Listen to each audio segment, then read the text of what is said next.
ಎಲ್ಲರಿಗೂ ನಮಸ್ಕಾರ. ಇವತ್ತು ಕರಾವಳಿಯವರು ನಾವು ಮಾಡುವಂತಹ ಒಂದು ಹುರುಳಿ ಬೀಜದ ಚಟ್ನಿ ಪುಡಿಯನ್ನು ಮಾಡಿದ್ದೇನೆ. ತುಂಬ ಟೈಮ್ ಸ್ಟೋರ್ ಮಾಡಿರೋದಾದರೆ ಎಲ್ಲವನ್ನು ಫ್ರೈ ಮಾಡಿ ಮಾಡಿಕೊಳ್ಬೇಕಾಗ್ತದೆ.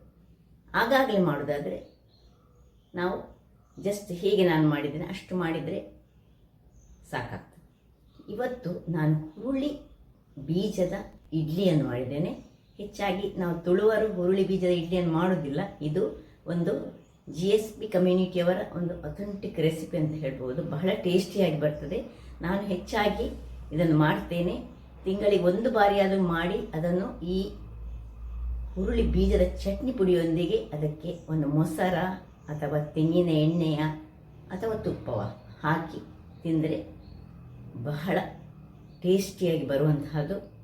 ಹಾಗಾದರೆ ಈ ಒಂದು ರುಚಿಕರವಾದ ಹುರುಳಿ ಬೀಜದ ಇಡ್ಲಿ ಹಾಗೂ ಅದರೊಂದಿಗೆ ಹುರುಳಿ ಬೀಜದ ಚಟ್ನಿ ಪುಡಿ ಹೇಗೆ ಮಾಡೋದನ್ನು ನೋಡುವ ಮೊದಲು ಯಾರೆಲ್ಲ ನನ್ನ ಚಾನಲನ್ನು ನೋಡ್ತಿದ್ದೀರಿ, ಯಾರೆಲ್ಲ ಇನ್ನೂ ಸಬ್ಸ್ಕ್ರೈಬ್ ಮಾಡಿಲ್ಲ, ದಯವಿಟ್ಟು ಸಬ್ಸ್ಕ್ರೈಬ್ ಮಾಡಿ ಸಪೋರ್ಟ್ ಮಾಡಿ ಅಂತ ಹೇಳುತ್ತಾ ಬನ್ನಿ ಅಡಿಗೆ ಮನೆಗೆ ಹೋಗಿ ಈ ಒಂದು ರುಚಿಕರವಾದ ರೆಸಿಪಿಯನ್ನು ಹೇಗೆ ಮಾಡುವುದನ್ನು ನೋಡೋಣ.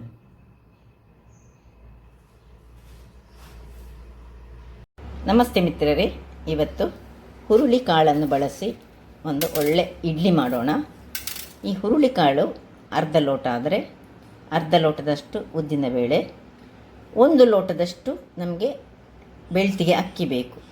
ಯಾವ ಅಕ್ಕಿ ಸಾಕ್ತದೆ, ಈ ದೋಸೆ ಮಾಡುವ ಅಕ್ಕಿ ಸಾಕ್ತದೆ, ಅಥವಾ ನಾವು ಈ ಇಡ್ಲಿ ಮಾಡಲಿಕ್ಕೆ ಇಡ್ಲಿ ರೈಸ್ ಅಂತ ಕೊಡ್ತೇವೆ ಅದು ಸಾಕ್ತದೆ, ಅಥವಾ ನೀವು ಈ ಇಡ್ಲಿ ರವೆ ಸಹ ತೆಗೆದುಕೊಂಡು ಇದನ್ನು ಮಾಡ್ಬೋದು. ನಾನಿವತ್ತು ರೈಸ್ ಸಿಂಪಲ್ ರೈಸ್ ತೆಗೆದುಕೊಂಡು ಮಾಡ್ತಾಯಿದ್ದೇನೆ. ಈಗ ಅದಕ್ಕೆ ಒಂದು ಅರ್ಧ ಚಮಚದಷ್ಟು ನಮಗೆ ಮೆಂತೆ ಬೇಕು. ಈಗ ಇವುಗಳನ್ನೆಲ್ಲ ಸಪರೇಟಾಗಿ ನಾವು ಏನು ಮಾಡಬೇಕು ಹೇಳಿದರೆ ನೆನೆ ಹಾಕ್ಕೊಳ್ಬೇಕು. ನೋಡಿ, ಉದ್ದನ್ನು ಮತ್ತು ಈ ಮೆಂತೆಯನ್ನು ಒಟ್ಟಿಗೆ ಹಾಕ್ಕೊಳ್ತಿದ್ದೇನೆ. ಈ ಹುರುಳಿಯನ್ನು ಬೇರೆ ನೆನೆ ಹಾಕ್ತೇನೆ, ಅಂದರೆ ಚೆನ್ನಾಗಿ ತೊಳಿಬೇಕು. ಈಗ ಒಂದು 3 ಸತಿ ತೊಳಿಬೇಕು.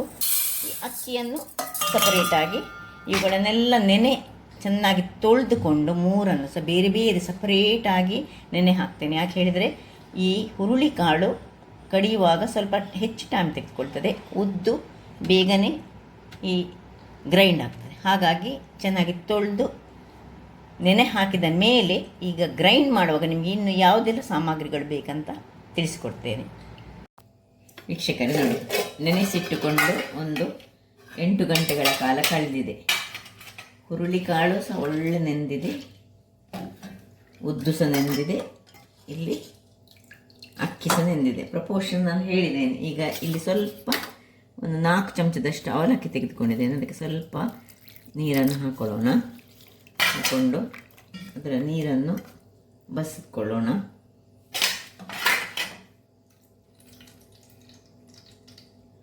ಇದು ಒದ್ದೆ ಆಗಿರಲಿ. ಮೊದಲಿಗೆ ನಾವೀಗ ಈ ಹುರುಳಿ ಕಾಳನ್ನು ಈ ಗ್ರೈಂಡ್ರಲ್ಲಿ ಸುರಿಗೆ ಇದನ್ನು ಗ್ರೈಂಡ್ ಮಾಡ್ಕೊಳ್ಳೋಣ. ಹುರುಳಿ ಒಳ್ಳೆ ಇದು ನೆನಿಬೇಕು. ನೆಂದಂತಹ ಹುರುಳಿಯನ್ನು ಸುರಿಗೆ ಸಾಧಾರಣ ಸ್ವಲ್ಪ ನೀರನ್ನು ಹಾಕ್ಕೊಂಡು ಇದು ಒಳ್ಳೆ ಗ್ರೈಂಡ್ ಆಗುವಾಗ, ಅರ್ಧ ಗ್ರೈಂಡ್ ಆಗುವಾಗ ಮತ್ತೆ ನಾವು ಉದ್ದನ್ನು ಹಾಕೊಳ್ಳೋಣ. ಯಾಕಂದರೆ ಹುರುಳಿ ಗ್ರೈಂಡ್ ಆಗೋದು ಸ್ವಲ್ಪ ಲೇಟಲ್ಲಿ. ಹಾಗಾಗಿ ವೀಕ್ಷಕರೇ ನೋಡಿ, ಇಷ್ಟು ಗ್ರೈಂಡ್ ಆಗುವಾಗ ಈಗ ನಾವು ಉದ್ದನ್ನು ಸಹ ಇದರೊಟ್ಟಿಗೆ, ಉದ್ದು ಮತ್ತು ಮೆಂತೆ ನೋಡಿ, ಉದ್ದು ಮತ್ತು ಮೆಂತೆಯನ್ನು ನೆನೆಸಿಟ್ಟದನ್ನು ಸಹ ಇದರೊಟ್ಟಿಗೆ ಹಾಕೊಳ್ಳೋಣ. ಇದು ಒಳ್ಳೆ ಒದಗಿ ಬರ್ತದೆ. ಈಗ ನೋಡಿ ಹೇಗೆ ದಪ್ಪದಲ್ಲಿ ಉಬ್ಬಿ ಉಬ್ಬಿ ಫ್ಲಫಿಯಾಗಿ ಬರ್ತದೆ. ಇದು ಗ್ರೈಂಡ್ ಆಗಲಿ. ವೀಕ್ಷಕರೇ ನೋಡಿ, ಇದು ಒಳ್ಳೆ ಫೈನಾಗಿ ಆಯಿತು. ಇದನ್ನೀಗ ತೆಗೆದುಕೊಳ್ತಿದ್ದೇನೆ. ಇದೆಲ್ಲವನ್ನು ಒಂದು ಒಳ್ಳೆ ಬಿಸಿ ಅಂದರೆ ಒಣ ಪಾತ್ರೆಗೆ ಸ್ವಲ್ಪ ಇದನ್ನು ನಾನು ಗ್ಯಾಸಲ್ಲಿಟ್ಟು ಬಿಸಿ ಮಾಡಿಕೊಂಡೆ. ಈಗ ಚಳಿಗಾಲ, ಅದರಿಂದಾಗಿ ಚಳಿಗಾಲಕ್ಕೆ ಹೇಳಿ ಮಾಡಿಸಿದಂತಹ ಹುರುಳಿಯ ಇಡ್ಲಿ ಇದು. ಹೆಚ್ಚಾಗಿ ಇದನ್ನು ನಮ್ಮ ಈ ಕರಾವಳಿಯ GSP ಕಮ್ಯುನಿಟಿಯವರು ತುಂಬ ಮಾಡ್ತಾರೆ. ನಾವು ತುಳುನಾಡಿನಲ್ಲಿ ಅವರೇ ಹೆಚ್ಚಾಗಿ ಮಾಡುವವರು.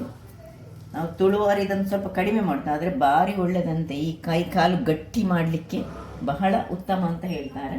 ಈಗ ಎಲ್ಲವನ್ನು ನಾನು ಮೊದಲಿಗೆ ಈ ಹುರುಳಿ ಮತ್ತು ಉದ್ದಿನ ಮಿಶ್ರಣವನ್ನು ಗ್ರೈಂಡ್ ಮಾಡಿದಂತೆ ತೆಗೆದುಕೊಳ್ತೇನೆ. ಆಮೇಲೆ ಈಗ ಅಕ್ಕಿಯನ್ನು ಹಾಕೊಳ್ಳೋಣ. ವೀಕ್ಷಕರೇ ನೋಡಿ, ಇಷ್ಟ ಆಯ್ತು, ಎಷ್ಟು ಒದಗಿ ಬಂದಿದ್ದು ನೋಡಿ ಅಂತೆ. ಇದ್ದದ್ದು ಅರ್ಧ ಲೋಟದಷ್ಟು ಉದ್ದು ಮತ್ತು ಅರ್ಧ ಲೋಟದಷ್ಟು ಹುರುಳಿಕಾಳು. ಈಗ ಇನ್ನು ಈ ಅಕ್ಕಿಯನ್ನು ಇದಕ್ಕೆ ಹಾಕ್ಕೊಂಡು, ಅಕ್ಕಿಯೊಟ್ಟಿಗೆ ಸ್ವಲ್ಪ ನಾನು ನೆನೆಸಿಟ್ಟುಕೊಂಡಂತಹ ಈ ಅವಲಕ್ಕಿ ಇದನ್ನು ಸಹ ಹಾಕ್ಕೊಂಡು ಸ್ವಲ್ಪ ನೀರು ಹಾಕಿ ಗ್ರೈಂಡ್ ಮಾಡಿಕೊಳ್ತೇನೆ. ವೀಕ್ಷಕರೇ ಇಲ್ಲಿ ನೋಡಿ, ತುಂಬ ಫೈನ್ ಆಗೋದು ಬೇಡ, ಇದು ಸಾಧಾರಣ ಹದದಲ್ಲಿ ಗ್ರೈಂಡ್ ಆದರೆ ಸಾಕು, ತುಂಬ ನಯ ಆಗಬೇಕಂತಿಲ್ಲ. ಬಟ್ ಇದು ಇಲ್ಲಿ ಉದ್ದು ಮತ್ತು ಹುರುಳಿಕಾಳು ಒಳ್ಳೆ ನಯ ಆಗಬೇಕು. ಇದು ಹೇಗೆ ನಾವು ಇಡ್ಲಿಗೆ ಮಾಡ್ತೇವೆ ಇದನ್ನೆಲ್ಲ ಈಗ ನಾನು ಇದಕ್ಕೆ ತೆಗೆದುಕೊಂಡು ಹಾಕ್ಕೊಳ್ತೇನೆ. ಎಲ್ಲವನ್ನು ಇದರಲ್ಲಿ ಅಕ್ಕಿ ಸಹ ತುಂಬ ನಾವು ಹಾಕ್ಕೊಳ್ಳಿಲ್ಲ. ಕೆಲವರು ಅಕ್ಕಿ ತರಿ ಬರ್ತದಲ್ಲ, ಅಕ್ಕಿ ತರಿ, ಅದನ್ನು ಯೂಸ್ ಮಾಡ್ತಾರೆ. ಆಗ ಅಕ್ಕಿಯನ್ನು ಕಡಿಯುವ ಅಗತ್ಯವೇ ಇಲ್ಲ, ಖಾಲಿ ಉದ್ದು ಮತ್ತು ಇದು ಹುರುಳಿಯನ್ನು ಕಡಿದ್ರೆ ಸಾಕಾಗ್ತದೆ. ಈಗ ಇದೆಲ್ಲವನ್ನು ಇದಕ್ಕೆ ಹಾಕ್ಕೊಂಡು, ತುಂಬ ನೀರು ಮಾಡಲಿಕ್ಕಿಲ್ಲ, ಇಡ್ಲಿಯ ಹಿಟ್ಟಲ್ಲ ನಮಗೆ, ಹಾಗೆ ಇಡ್ಲಿಯ ಹಿಟ್ಟಿನ ಹದದಲ್ಲಿ ನಾವು ಈಗ ಇಟ್ಟು ಫರ್ಮೆಂಟ್ ಮಾಡಿ. ಕೆಲವರು ಏನು ಮಾಡ್ತಾರೆ ಹೇಳಿದರೆ, ಫರ್ಮೆಂಟೇಷನ್ ಇಲ್ಲದೆ ಸಹ ಕೆಲವರು ಆಗಾಗಲೇ ಅಕ್ಕಿ ತರಿಯನ್ನು ಹಾಕಿ ಮಾಡ್ತಾರೆ. ನಾನೀಗ ಇದನ್ನು ತಿರುಗಿಸಿಕೊಂಡು ಇದಕ್ಕೆ ಈಗಲೇ ಉಪ್ಪನ್ನು ಹಾಕ್ಕೊಳ್ತೇನೆ. ವೀಕ್ಷಕರೇ, ಈಗಲೇ ನಾನು ಈಗ ಇದಕ್ಕೆ ಉಪ್ಪನ್ನು ಸಹ ಹಾಕ್ಕೊಂಡು ನೋಡಿ ಒಂದೇ ಡೈರೆಕ್ಷನಲ್ಲಿ ಹೀಗೆ ತಿರುಗಿಸಿಕೊಂಡು ಹೀಗೆ ಈ ರೀತಿಯಾಗಿ ದಪ್ಪದಲ್ಲಿ ಇಡಬೇಕು. ಒಳ್ಳೆ ಹುದುಗಿ ಬರಲಿಕ್ಕೆ ಇಟ್ಕೊಳ್ಳೋಣ. ಹೀಗೆ ಮುಚ್ಚಳವನ್ನು ಮುಚ್ಚಿಕೊಂಡು ಇದರ ಮೇಲೊಂದು ಭಾರವಾದ ವಸ್ತುವನ್ನು ಇಟ್ಟು ಹುದುಗಿ ಬರಲಿಕ್ಕೆ ಇಟ್ಕೊಳ್ಳೋಣ. ವೀಕ್ಷಕರೇ, ಇಲ್ಲಿ ನೋಡಿ, ಬೆಳಿಗ್ಗೆ ಆಗಿದೆ. ಈಗ ನೋಡೋಣ ಯಾವ ರೀತಿಯಲ್ಲಿ ಹಿಟ್ಟು ಬಂದಿದೆ, ಹೇಗೆ ಉಬ್ಬಿ ಬಂದೆ, ಹುರುಳಿಯಾಗಿ ಉಂಟು ನೋಡಿ. ಈ ಉದ್ದು ಮತ್ತು ಹೀಗೆ ನಾವು ಇಡ್ಲಿ ಮಾಡಿದ ಹಾಗೆ ತುಂಬ ದಪ್ಪಾಗಿ ಬರೋದಿಲ್ಲ ನೋಡಿ, ಹದಾದಲ್ಲಿ ಒಳ್ಳೆ ತಿರುಗಿಸ್ಕೊಳ್ಳೋಣ. ಇಲ್ಲಿ ಬೇಕಿದ್ದವರು 1 ಚಮಚದಷ್ಟು ಬೆಲ್ಲದ ಪುಡಿಯ ಅಥವಾ ಸಕ್ಕರೆ ಹಾಕ್ಕೊಳ್ಬೋದು. ನಾನು ಹಾಕ್ಕೊಳ್ತಾ ಇಲ್ಲ, ಬೇಕಿದ್ದರೆ ಹಾಕ್ಕೊಳ್ಬೋದು. ಈಗ ಇದನ್ನು ಪಕ್ಕಕ್ಕೆ ಇಟ್ಟುಕೊಂಡು ನಾವು ಇಲ್ಲಿ ಇದನ್ನು ಬಿಸಿ ಆಗಲಿಕ್ಕೆ ಇಡುವ ಅಷ್ಟೊತ್ತಿಗೆ ನಾವು ಸ್ಟೀಮರ್ ಇಟ್ಟುಕೊಂಡು ಬಿಸಿ ಆಗಲಿಕ್ಕೆ ರೆಡಿ ಮಾಡಿಕೊಳ್ಳೋಣ. ಇಲ್ಲಿ ಅದಕ್ಕೆ ಹುರುಳಿಯ ಒಂದು ಚಟ್ನಿಯನ್ನು ಮಾಡುವ. ಚಟ್ನಿ ಮಾಡಲಿಕ್ಕೆ ಇಲ್ಲಿ ಗ್ಯಾಸನ್ನು ಉರಿಸಿಕೊಂಡು ನಾನೊಂದು ಬಾಣಲೆಯನ್ನು ಇಟ್ಟಿದ್ದೆ. ಬಾಣಲೆ ಬಿಸಿ ಆಗುವಾಗ ಅದಕ್ಕೆ ಈ ಚಮಚದಲ್ಲಿ 2 ಚಮಚಗಳಷ್ಟು ಹುರುಳಿಕಾಳನ್ನು ಹಾಕ್ಕೊಟ್ಟಿದ್ದೇನೆ.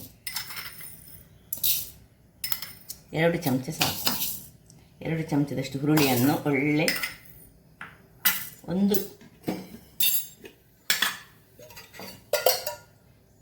ಚಮಚದಷ್ಟು ಎಣ್ಣೆಯನ್ನು ಹಾಕ್ಕೊಂಡು ಹುರಿದುಕೊಳ್ಳೋಣ. ಹದಾ ಉರಿ ಇರಲಿ. ವೀಕ್ಷಕರೇ, ಇಲ್ಲಿ ನೋಡಿ, ಹುರುಳಿ ಕಲರ್ ಚೇಂಜ್ ಆಗಿ ಪಟ ಹೇಳಲಿಕ್ಕೆ ಒಡಿಲಿಕ್ಕೆ ಶುರುವಾಗುವಾಗ ಇದನ್ನು ಆಫ್ ಮಾಡಿಕೊಂಡು ತಣ್ಣಗಾಗಲಿಕ್ಕೆ ಬಿಡೋಣ. ವೀಕ್ಷಕರೇ, ಇದು ನೋಡಿ, ಇದು ಸಾಧಾರಣ ಒಂದು ಸ್ವಲ್ಪ ತಣ್ಣಗಾಯಿತು. ಈಗ ಒಂದು ಮಿಕ್ಸಿ ಜಾರಲ್ಲಿ ಇದನ್ನು ಹಾಕ್ಕೊಂಡು ಹುರಿಗೆ ಸ್ವಲ್ಪ ಪೌಡರ್ ಮಾಡಿಕೊಳ್ಳೋಣ. ನೋಡಿ, ಇಷ್ಟು ಪೌಡರ್ ಆಗುವಾಗ ಇದಕ್ಕೆ 2 ಈ ಬ್ಯಾಡಿಗೆ ಮೆಣಸು ಹಾಕ್ಕೊಳ್ತಿದ್ದೇನೆ. ಈ ಬ್ಯಾಡಿಗೆ ಮೆಣಸನ್ನು ಇದು ಹುರುಳಿಯೊಟ್ಟಿಗೆ ಬೇಕಿದ್ದರೆ ಹುರಿದುಕೊಳ್ಬೋದು, ಹಾಗೆ ಸಹ ಮಾಡ್ಕೊಳ್ಬೋದು. 3-4 ಬೆಳ್ಳುಳ್ಳಿ ಎಸಳುಗಳನ್ನು ಹಾಕ್ಕೊಳ್ತಿದ್ದೇನೆ. 1 ಸಣ್ಣ ತುಂಡು ಹುಳಿ ಸಾಕು. ಇನ್ನು ಸ್ವಲ್ಪ ಕರಿಬೇವಿನ ಸೊಪ್ಪನ್ನು ನಾವು ಫ್ರೈ ಮಾಡಿ ಸಹ ಹಾಕ್ಕೊಳ್ಬೋದು. ಬೇಕಿದ್ದರೆ ಹುರುಳಿಯೊಟ್ಟಿಗೆ ಕರಿಬೇವಿನ ಸೊಪ್ಪು ಮತ್ತು ಈ ಮೆಣಸನ್ನು ಹುರಿದು ಸಹ ಮಾಡ್ತಾರೆ ಕೆಲವರು, ಹಾಗೆ ಸಾಕ್ತದೆ. ಇಲ್ಲಿ ನೋಡಿ, ತೆಂಗಿನ ತುರಿ, ನಿಮಗೆ ಎಷ್ಟು ತೆಂಗಿನ ತುರಿ ಬೇಕು ಇಷ್ಟನ್ನು. ಇದಕ್ಕೆ ಸ್ವಲ್ಪ ಉಪ್ಪನ್ನು ಹಾಕೊಳ್ಳೋಣ. ನಾನು ಕಲ್ಲುಪ್ಪನ್ನು ಹಾಕ್ಕೊಳ್ತಿದ್ದೇನೆ. ಇದನ್ನೊಂದು ಸರ್ತಿ ಗ್ರೈಂಡ್ ಮಾಡಿ ತರ್ತೇನೆ. ವೀಕ್ಷಕರೇ ಇಲ್ಲಿ ನೋಡಿ ಹುರುಳಿ ಕಾಳಿನ ಚಟ್ನಿ ಪುಡಿ ರೆಡಿ ಆಯಿತು ನೋಡಿ. ಏನು ನೀರು ಹಾಕೊಳ್ಳಿಲ್ಲ ನಾವು ಇದಕ್ಕೆ. ಇದನ್ನು ನಾವು ಯಾವುದರೊಟ್ಟಿಗೆ ಸಹ, ಗಂಜಿ ಒಟ್ಟಿಗೆ ಸಹ ಆಗ್ತದೆ ಅಥವಾ ಇಡ್ಲಿಗಳೊಟ್ಟಿಗೆ. ಇದಕ್ಕೆ ಇಡ್ಲಿಗೆ ತಿನ್ನುವಾಗ ಸ್ವಲ್ಪ ಎಣ್ಣೆಯನ್ನು ಸೇರಿಸಿ ತಿಂತಾರೆ, ಅಥವಾ ಅನ್ನದೊಟ್ಟಿಗೆ ಗಂಜಿಯೊಟ್ಟಿಗೆ ಬಹಳ ಚೆನ್ನಾಗಿ ಬರ್ತದೆ. ಹೀಗೆ ಹುಡಿ ಹುಡಿಯಾಗಿದ್ದರೆ ಇದನ್ನು ನಾವು ಸ್ಟೋರ್ ಮಾಡಿ ಸಹ ಇಟ್ಕೊಳ್ಬಹುದು ನೋಡಿ. ಈ ರೀತಿಯಾಗಿ ಬರ್ತದೆ. ಇದನ್ನೀಗ ಪಕ್ಕಕ್ಕಿಟ್ಟುಕೊಂಡು ನಾವು ಇಡ್ಲಿ ಮಾಡೋಣ. ವೀಕ್ಷಕರೇ ಇಲ್ಲಿ ಈಗ ನೋಡಿ, ಕೆಲವರು ಇದಕ್ಕೆ ಎಣ್ಣೆಯನ್ನು ಗ್ರೀಸ್ ಮಾಡ್ಕೊಳ್ತಾರೆ. ನಾನು ಎಣ್ಣೆ ಗ್ರೀಸ್ ಮಾಡ್ಕೊಳ್ತಾ ಇಲ್ಲ. ನಾನು ಸೀದಾ ಹೀಗೆ ನೋಡಿ, ಹೀಗೆ ಒಳ್ಳೆ ಹುದುಗಿದೆ. ಒಂದು ಮುಕ್ಕಾಲರಷ್ಟು ಹಾಕೊಳ್ಳೋಣ.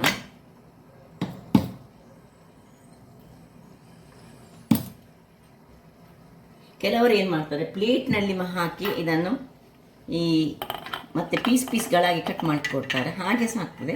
ಅಥವಾ ನಾವು ಇಡ್ಲಿ ಮಾಡಿಕೊಂಡ್ರೆ ಸಹ ನಡೀತದೆ. ಹೀಗೆ ಎಲ್ಲವನ್ನು ಸಹ ನಾನು ಇಡ್ಲಿಯ ತಟ್ಟೆಯಲ್ಲಿ ಹಾಕ್ಕೊಳ್ತೇನೆ ನೋಡಿ. ಎಲ್ಲ ಹಾಕ್ಕೊಂಡೆ. ಇಲ್ಲೀಗ ಒಳ್ಳೆ ನೀರು ಸಹ ಬಿಸಿಯಾಗಿದೆ. ಈಗ ಇದನ್ನು ಇದರಲ್ಲಿ ಇಟ್ಕೊಳ್ತೇನೆ. ಉಳಿದ ಹಿಟ್ಟನ್ನು ಬೇಕಿದ್ದರೆ ನೋಡಿ, ಇದನ್ನು ದೋಸೆಯಾಗಿ ಸಹ ನಾವು ಮಾಡಿಕೊಳ್ಬೋದು. ಅದು ಸಹ ಮಾಡಿದರೆ ಚೆನ್ನಾಗಿ ಬರ್ತದೆ. ಈಗ ಇದನ್ನು ನಾನೀಗ ಮುಚ್ಚಿಕೊಂಡು ಒಂದು 15ರಿಂದ 20 ನಿಮಿಷಗಳ ಕಾಲ ಬೇಯಿಸ್ಕೊಳ್ತೇನೆ. ವೀಕ್ಷಕರೇ 20 ನಿಮಿಷ ಆಯಿತು. ಈಗ ಇದನ್ನು ಆಫ್ ಮಾಡಿಕೊಂಡು ಇದನ್ನು ಹೊರಗೆ ತೆಗೆಯೋಣ. ಏನು ಚೆನ್ನಾಗಿ ಬಂದಿದೆ ನೋಡಿ. ಈಗ ಇದು ಬಿಸಿ ಉಂಟು, ಚೂರು ತಣ್ಣಗಾಗಲಿ. ವೀಕ್ಷಕರೇ ಇಲ್ಲಿ ನೋಡಿ, ಎಲ್ಲ ತಣ್ಣಗಾಯ್ತು. ಈಗ ಎಷ್ಟು ಚೆನ್ನಾಗಿ ಬರ್ತದೆ ಹೇಳಿದರೆ ನೋಡಿ. ಸ್ಮೂತಿಗೆ ವೆರಿ ಸ್ಮೂತಾಗಿ ಉಂಟು, ತುಂಬ ಸ್ಮೂತಾಗಿ ಉಂಟು ನೋಡಿ.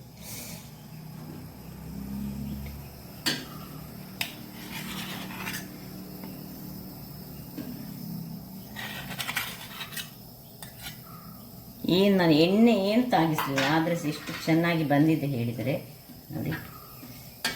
ಎಷ್ಟು ಸ್ಮೂತ್ ಉಂಟು ನೋಡಿ. ತಿನ್ನಲಿಕ್ಕೆ ಸಹ ಅಷ್ಟೇ ರುಚಿಕರ ಹಾಗೂ ಆರೋಗ್ಯಕ್ಕೆ ಸಹ ಬಹಳ ಉತ್ತಮವಾದುದು. ಸೊ ಎಲ್ಲವನ್ನು ಈಗ ತೆಗೆದು ನಾನು ಇದರಲ್ಲಿ ಚಟ್ನಿ ಇಟ್ಟು ತೋರಿಸ್ತೇನೆ. ವೀಕ್ಷಕರೇ ಇಲ್ಲಿ ನೋಡಿ, ಎಲ್ಲವನ್ನು ಹೀಗೆ ತೆಗೆದುಕೊಂಡೆ ನೋಡಿ. ಇಷ್ಟ ಆಯಿತು. ಇದನ್ನು ಈಗ ಈ ಒಂದು ಹುರುಳಿ ಕಾಳಿನಿಂದ ಮಾಡಿದಂತಹ ಚಟ್ನಿಗೆ ಸ್ವಲ್ಪ ಎಣ್ಣೆಯನ್ನು ಹಾಕ್ಕೊಂಡು ನಾವು ಹೀಗೆ ಇದನ್ನು ತಿನ್ನಲಿಕ್ಕೆ ಬಹಳ ರುಚಿಕರವಾಗಿ ಬರ್ತದೆ. ಹೀಗೆ ಇದನ್ನು ಸ್ವಲ್ಪ ತೆಗೆದುಕೊಳ್ಬೇಕು. ಇದಕ್ಕೆ ಸ್ವಲ್ಪ ಎಣ್ಣೆ ಹಾಕ್ಕೊಳ್ಬೇಕು. ಎಣ್ಣೆ ಹಾಕಿ ಇದನ್ನು ಮುಳುಗಿಸಿ ತಿನ್ನಲಿಕ್ಕಂತೂ ಸೂಪರ್ಬ್ ಆಗಿರ್ತದೆ. ಬಹಳ ಆರೋಗ್ಯಕ್ಕೆ ಸಹ ಒಳ್ಳೆಯದು. ನಿಮಗೆ ಗೊತ್ತಿರುವ ಹಾಗೆ ಕಾಲನ್ನು ಗಟ್ಟಿ ಮಾಡುವಂತಹ, ಅಂದರೆ ಮೂಳೆಗಳನ್ನು ಗಟ್ಟಿ ಮಾಡುವಂತಹ ಶಕ್ತಿ ಈ ಹುರುಳಿಕಾಯಿಗಿದೆ ಅಂತೆ. ಅಂದರೆ ಹುರುಳಿ ಬೀಜ ನಮ್ಮ ಆರೋಗ್ಯಕ್ಕೆ ಉತ್ತಮವಾದರೂ. ಹಾಗಾಗಿ ಒಮ್ಮೆ ಆದರೂ, ಅಪರೂಪಕ್ಕೊಮ್ಮೆ ಆದರೂ ಈ ರೀತಿಯ ಇಡ್ಲಿಗಳನ್ನು ಮನೆಯಲ್ಲಿ ಮಾಡಿ ಈವನ್ನು ವೃದ್ಧರಿಗೆ ಸೇದು ಬಹಳ ಉತ್ತಮ. ಹಾಗಾದರೆ ನನ್ನ ಈ ಕುಕಿಂಗ್ ಚಾನಲ್ ನಿಮಗೆ ಇಷ್ಟ ಆದರೆ ಬೋಳೂರು ಸುವರ್ಣ ಚಾನಲನ್ನು ಲೈಕ್ ಮಾಡಿ, ಶೇರ್ ಮಾಡಿ ಹಾಗೂ ಸಬ್ಸ್ಕ್ರೈಬ್ ಮಾಡಿ. ಹಾಗೂ ನನ್ನ ಇನ್ಸ್ಟಾಗ್ರಾಮ್ ಪೇಜನ್ನು ಫಾಲೋ ಮಾಡಿ. ಧನ್ಯವಾದಗಳು.